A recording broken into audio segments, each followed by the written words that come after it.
Without a solid understanding of ourselves, we risk chasing dreams that are not our own, and we become more susceptible to doing things that are driven by societal expectations or external pressures. So as I've gone through my creative journey, I've been looking within myself and also observing other fellow creatives, and I've noticed some patterns of what makes it difficult for us as creatives to take an idea and turn that idea into reality.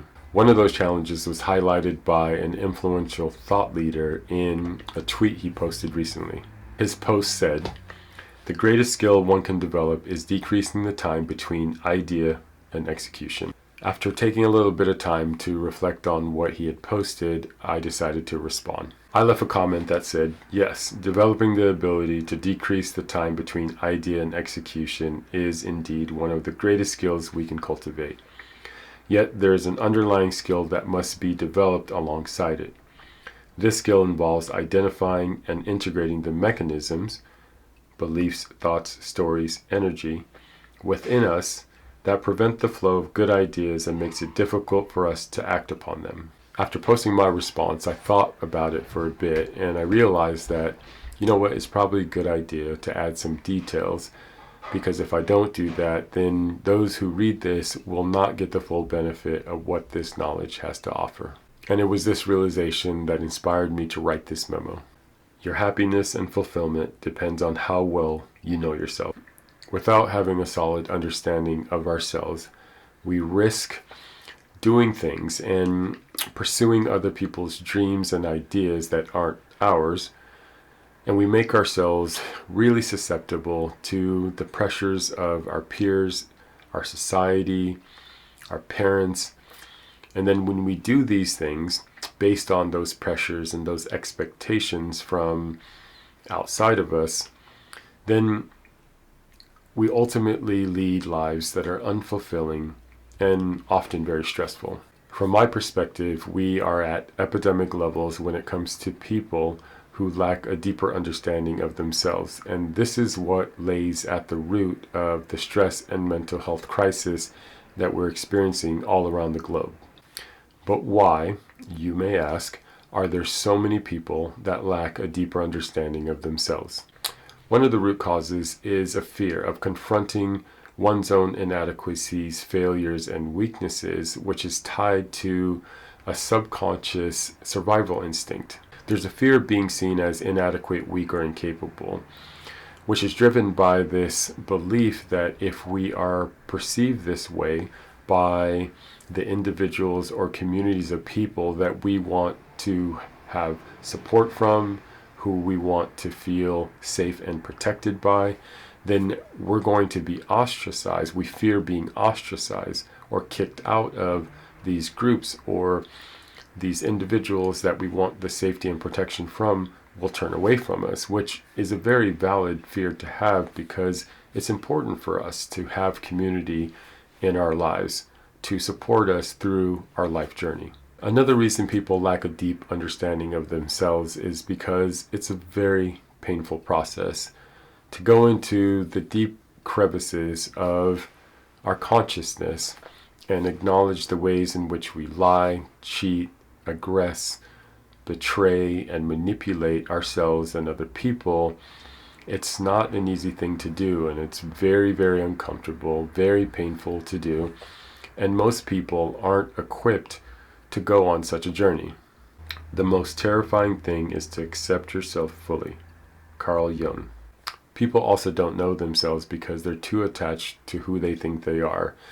And when you're too attached to who you think you are, then you're not going to observe what needs to be adjusted in your life so that you can actually overcome the challenges that you may be facing. This type of individual is probably unwilling to let go of that part of themselves because they are holding on to some fantasy that enables them to hold a positive yet fragile self-image that they're using as a way to provide temporary relief and feel some sense of ease from all of the pain that actually is at the root of the core of their being.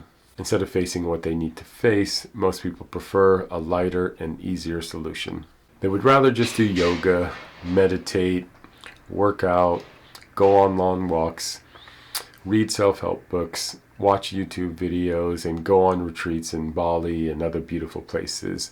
And I'm not saying doing any of these things is wrong, but to utilize them as the primary solution for the challenges and struggles that you're having in your life is not the business. And it just doesn't work, because these are just really band-aids for the deeper underlying issues that are going on within you.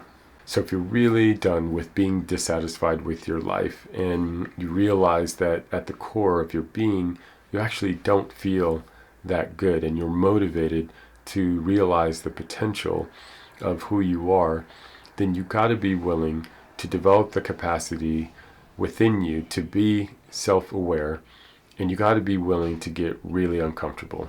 It is with self-awareness and a willingness to really get uncomfortable that are necessary for you to get to the root of what's causing you pain and what's creating the challenges that you're having in your life, so that you can more intimately know yourself. To get to know yourself, follow the stress. It's the conflict between our authentic desires and the things that we do as a result of these external pressures and expectations that manifest into the stress and uncomfortable feelings that we experience. It's really important to recognize that these stressors that we may be observing as external to us are really symptomatic of deeper underlying narratives, beliefs, and stories. I call these mechanisms that are within you that cause you to disconnect from your soul and the essence of who you are, and from your authentic desires, and they disconnect you from the universal intelligence that some may call God, universe, spirit, source, Allah, etc. Without this connection, you cannot effectively nurture your creative endeavors and bring them into reality the way in which you desire. So stress, in essence, is the check engine light within our being. It's indicating to us that something is off and that we are out of alignment with this universal intelligence and out of alignment with our soul. So what do we got to do to reconnect? So this highlights the importance of self-awareness, but it's not just any self-awareness.